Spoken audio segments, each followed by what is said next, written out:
Salut à tous, j'espère que vous allez bien, c'est Romain et on se retrouve aujourd'hui pour parler du poste de directeur sportif. Après Paratici la semaine dernière, on a un nom bien plus sexy pour animer notre semaine. On va s'arrêter sur cette rumeur, je vous donnerai mon petit avis et essayerai d'analyser, même si c'est un petit peu compliqué de donner une analyse, une preview d'un directeur sportif associé au PSG tellement c'est flou. Aujourd'hui, aucune décision n'a été prise. On va commencer par là, la situation du club. L'entraîneur n'a pas été viré. Personnellement, ça me dérange pas, ou plutôt ça me dérange moins que le poste de directeur sportif, dans le sens où l'entraîneur, aujourd'hui le virer, ça a un prix. Pochettino coûte plus de 10 millions d'euros par an en salaire, sans compter tout son staff qu'il faut licencier avec lui. Ça fait une bonne douzaine de millions pour la dernière année de son contrat.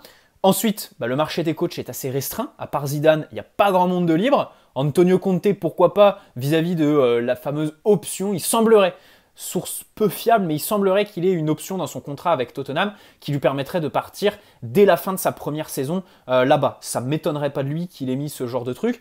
Mais bref, dans tous les cas, c'est très restreint. Et puis surtout, il y a une fin de saison où le plus important, c'est évidemment pas les performances, évidemment pas le terrain, mais le mercato qui arrive. Dans le sens où on n'a pas de coupe nationale à aller chercher. En Ligue 1, on a une avance d'une dizaine de points qui fait que normalement, on va avoir le titre. D'ailleurs, on peut l'avoir dans le Classico contre l'OM. Ça pourrait nous remettre un petit peu de baume au cœur. Bref, dans tous les cas, ne pas virer l'entraîneur, ça vraiment, je me dis, à part la symbolique, c'est tout ce que je trouve à cette décision qu'aurait été de virer Pochettino ou de le virer aujourd'hui en fait. Donc pour moi, continuer avec lui jusqu'à la fin de la saison, ça m'étonne pas, ça ne me surprend pas, surtout quand on voit que le potentiel intéressé, c'est Manchester United, un club sur qui tu peux évidemment te faire quelques sous, pourquoi pas payer une indemnité pour faire venir Pochettino là-bas. Nous, évidemment, on ne dit pas non. Donc voilà. Par contre, pour ce qui est du directeur sportif, ça m'inquiète. Ça m'inquiète vraiment. Parce qu'on sait tous qu'aujourd'hui, des trois là, de Nasser, Pochettino et Leonardo, je pense que celui qui a le plus de menaces autour de lui, c'est Leonardo. Vraiment. Aujourd'hui, le licenciement de Pochettino n'est pas acté. Personnellement, le voir continuer une saison en plus, c'est pas quelque chose qui me surprendrait. Je validerai pas, attention. Mais je dis dès maintenant, ça me surprendrait pas de voir Pochettino continuer un an en plus. Dans le sens où, si Zidane refuse le poste, le Qatar, possible qu'il prenne l'option qui vise à attendre, tout miser sur l'équipe de France pour qu'elle fasse un gros parcours à la Coupe du Monde 2022 et que du coup Zidane se retrouve en janvier obligé de chercher un club, un banc pour officier évidemment. Bref. Par contre, pour ce qui est du directeur sportif, on a déjà fait l'erreur avec Antero Henrique, précipiter le retour de Leonardo à la mi-juin, alors que tu as un mercato qui est entamé. Un mercato, ça se prépare quelques semaines, quelques mois en avance, si tu veux mener une vraie politique évidemment, et pas une politique de coût marketing ou alors d'opportunité.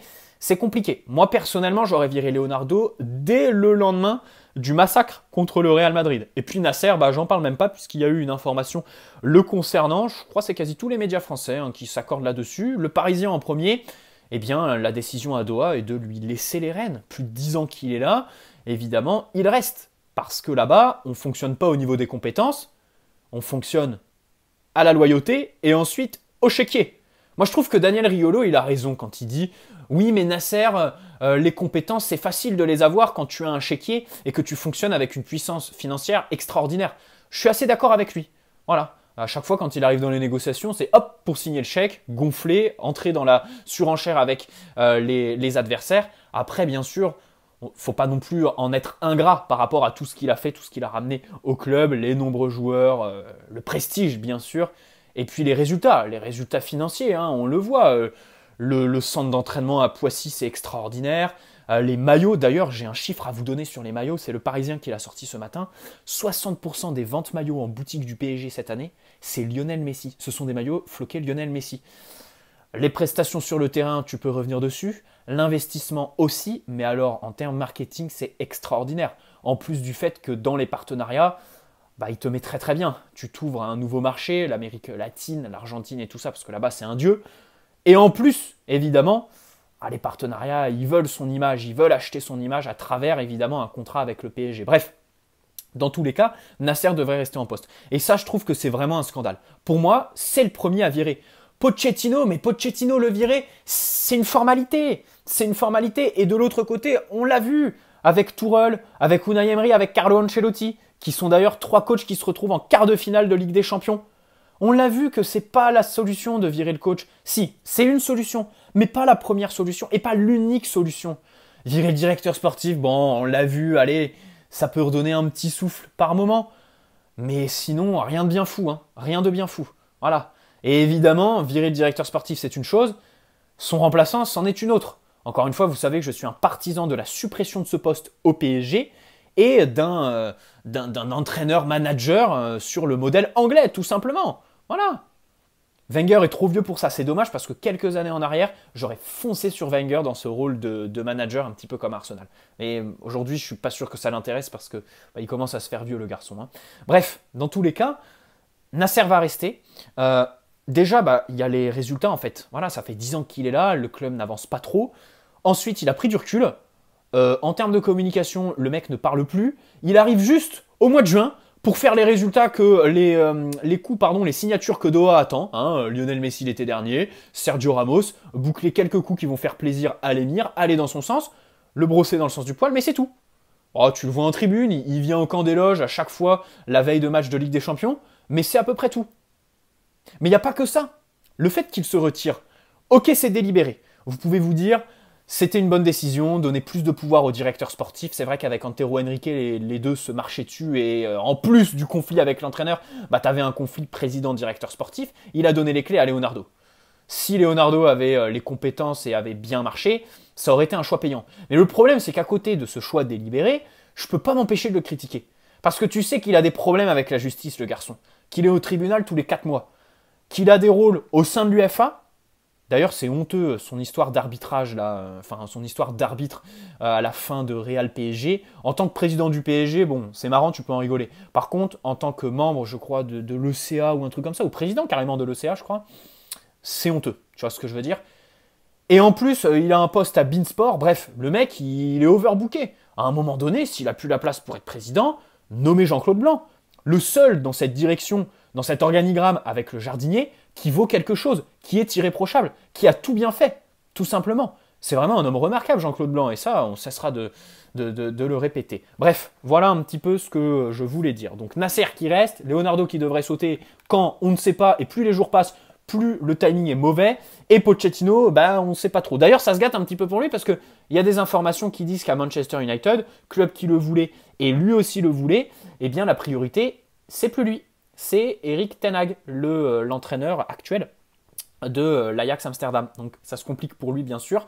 On savait qu'il avait pas les faveurs des propriétaires, ni de la direction sportive et tout ça, mais il avait surtout les faveurs de la galaxie en fait de légendes du club, de consultants, d'anciens joueurs qui gravitent autour de Manchester United, comme dans chaque club mythique, on va dire, de Première Ligue. Tu as vraiment une galaxie d'anciens joueurs qui ont de l'influence en fait. Et il avait les faveurs de ces mecs-là. Aujourd'hui, visiblement, ces mecs-là, ils pèsent plus trop dans les décisions ou alors dans les shortlists établis à Manchester United. Bref, le PSG aurait de son côté fait aussi une shortlist pour remplacer Leonardo. On a vu Paratici la semaine dernière. Il y a Wenger, je suis désolé, j'ai pas fait de vidéo sur lui parce que j'ai pas eu le temps en fait dans le planning de vidéo. Là, on est overbooké. On a 10 000 vidéos à faire. Voilà. Donc on va essayer de se le faire la semaine prochaine. Mais par contre, il y a eu un nom qui m'a fait plaisir. Et c'est pour ça que je l'ai fait passer avant toutes les autres vidéos que je devais faire. Michael Edwards, l'actuel directeur sportif de Liverpool depuis 2016, au club depuis plus de 10 ans, et qui a fait avant cela des piges en tant qu'analyste tactique et tout ça. Il a touché à tout dans l'organigramme d'un club de foot, anglais plus particulièrement. Voilà, il a été analyste tactique, de données, directeur technique, aujourd'hui directeur sportif. Vraiment, il a tout fait. Donc déjà, le mec a une expérience de fou furieux, alors qu'il a 42 ans. Et selon le Télégraphe, il fait partie de la shortlist du PSG. Il y a d'autres noms qui sont cités. Je m'en souviens plus, je crois qu'il y a le directeur sportif de l'Atlético Madrid aussi. Mais bref, dans tous les cas, c'est lui qui m'intéresse. Parce que, bon, déjà, pour l'information, tout de suite, je vais refroidir. Je trouve ça logique, en fait, qu'il soit associé au PSG. Et je lui enlève un peu de crédibilité dans le sens où il part de Liverpool en fin de saison. Il est en fin de contrat. Il a déjà officialisé son départ. Il n'a pas de prolongation, revalorisation ou je ne sais quoi à aller chercher. Donc, aucun intérêt à s'afficher avec le PSG dans les médias. Par contre, pour les médias, pour faire vendre, évidemment que là-bas, ça fait parler. Michael Edwards associé au PSG, ça fait vendre en Angleterre. Voilà. Donc, bon, j'y vois une petite manœuvre des médias. J'espère que le PSG s'intéresse vraiment à lui. Bref, donc il est en fin de contrat. Il a fait une lettre ouverte, je crois, à l'automne dernier, où il annonçait tout simplement que c'est quelqu'un qui, voilà, croit au cycle en fait. Qu'à un moment donné, Liverpool est en fin de cycle. Wijnaldum, Salah, Sadio Mané, et tout ça, c'est une génération qu'il faut remplacer petit à petit. D'ailleurs, c'est lui qui a pris la décision de ne pas prolonger Wijnaldum, ça joue en sa faveur pour rejoindre le PSG. Et donc, il part, tout simplement. Voilà. Il a envie de changement aussi. Le mec a 42 ans, hein. Attention, hein. Je vous parlais d'expérience, mais le garçon a 42 ans. Ça ferait quand même un petit peu de 109, évidemment, quasi l'âge de Sergio Ramos.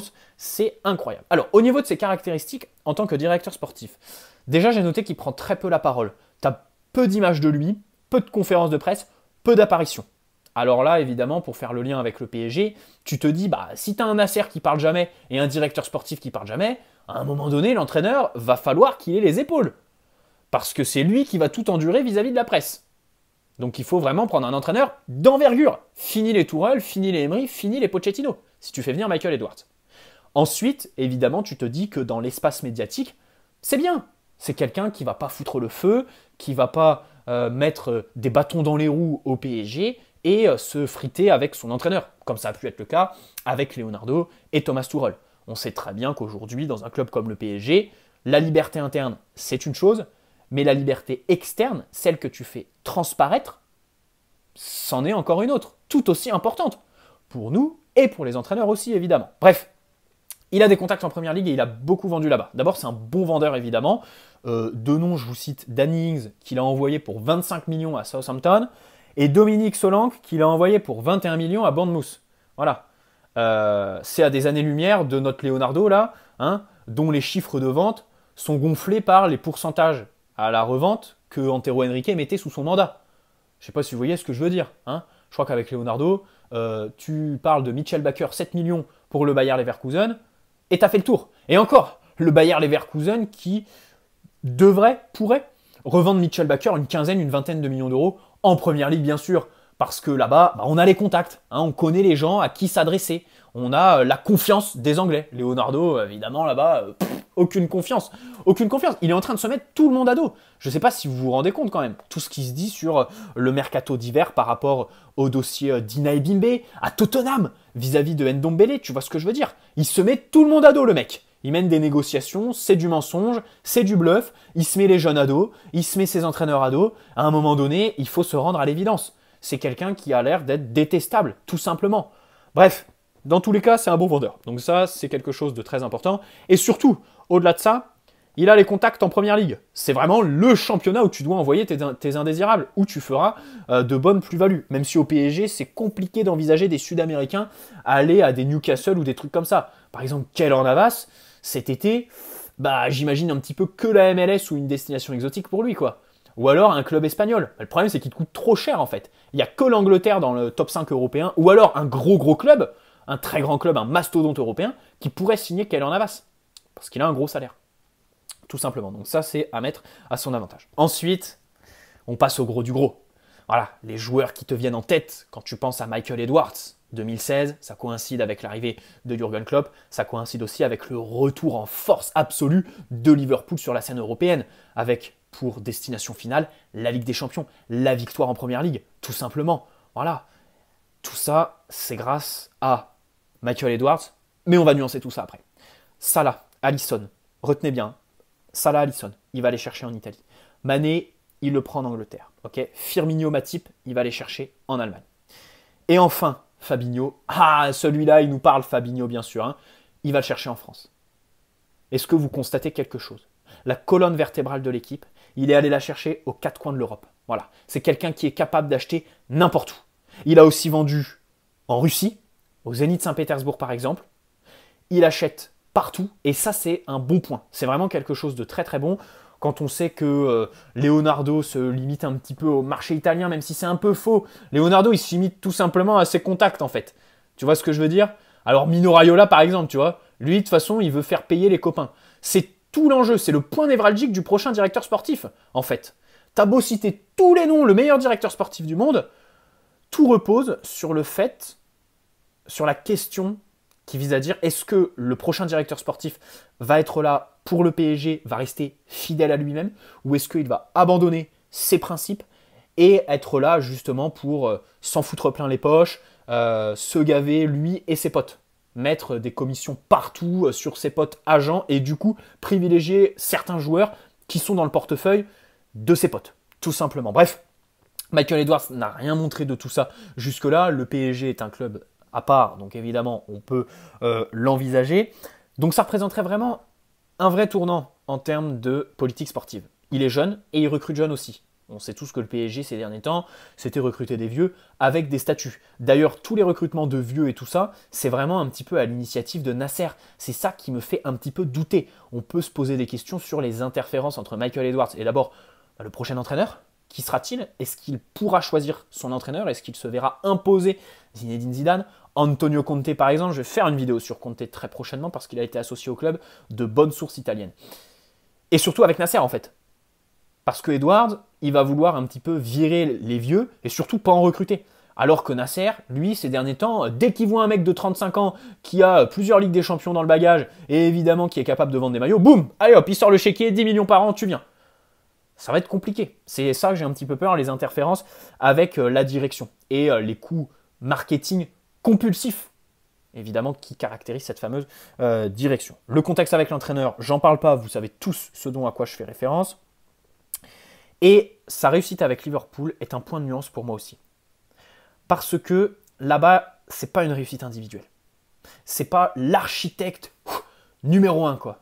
Que Leonardo, son premier passage, tu vois les réussites, tous les coups qu'il fait, tous les mecs qui aujourd'hui sont des piliers ou qui aujourd'hui ont quitté le club en étant des légendes, c'est lui. C'est vraiment lui tout seul, Leonardo. Alors que là-bas, en fait, c'est pas la victoire de Michael Edwards, mais c'est la victoire de l'harmonie qu'il y a eu entre lui et Jürgen Klopp, son entraîneur. Parce que Jürgen Klopp avait quand même une grosse marge de manœuvre. Ça se caractérise par une marge de manœuvre pour l'entraîneur. Voilà, pas un entraîneur flexible et qui n'impose rien au niveau du mercato, mais par vraiment voilà, un Jürgen Klopp qui a des libertés, qui demande des joueurs, et Michael Edwards qui va les chercher, compréhensif, flexible. Et les deux, n'hésitez pas à le dire, Jürgen Klopp très intéressant, il a dit, avec Michael Edwards, il y a plein de fois où on s'est retrouvés à côté, on a commencé une discussion, nous n'étions pas d'accord au début, mais vraiment pas d'accord, et au final on trouve un consensus, on se met d'accord à la fin. Donc ça, c'est vraiment quelque chose d'intéressant. C'est un directeur sportif flexible. Mais encore une fois, tout repose sur son association avec le futur entraîneur du PSG. Parce qu'à Liverpool, c'est ça qui a fait sa très grande force. Maintenant, oui, pour moi, c'est un des meilleurs directeurs sportifs au monde. C'est quelqu'un qui pourrait donner un second souffle à ce projet QSI, en fait. Arrêter le recyclage, qui a commencé, en fait, avec le retour de Leonardo, en fait. Recyclage, tu fais revenir Leonardo, tu fais venir des vieux, voilà. Messi, Sergio Ramos, Alves, Buffon, même si c'était pas sous Leonardo. Donc vraiment, en plus des défauts en termes de vente qu'il serait capable de corriger bien sûr. Bref, j'espère que cette vidéo vous aura plu, vous aura permis d'en savoir un petit peu plus sur Michael Edwards. N'hésitez pas à poser un like si c'est le cas, vous abonner si ce n'est pas déjà fait. Bienvenue à ceux qui le feront. Et puis on se dit à très vite, hein, demain je pense, pour parler d'autre chose. Là, je vous dis, mes brouillons sont pleins à craquer. On est parti pour vivre un mercato de folie. N'hésitez pas à activer la petite cloche. Ciao les amis. Passez tous un bon week-end, puisque nous sommes vendredi, c'est la meilleure nuit de la semaine.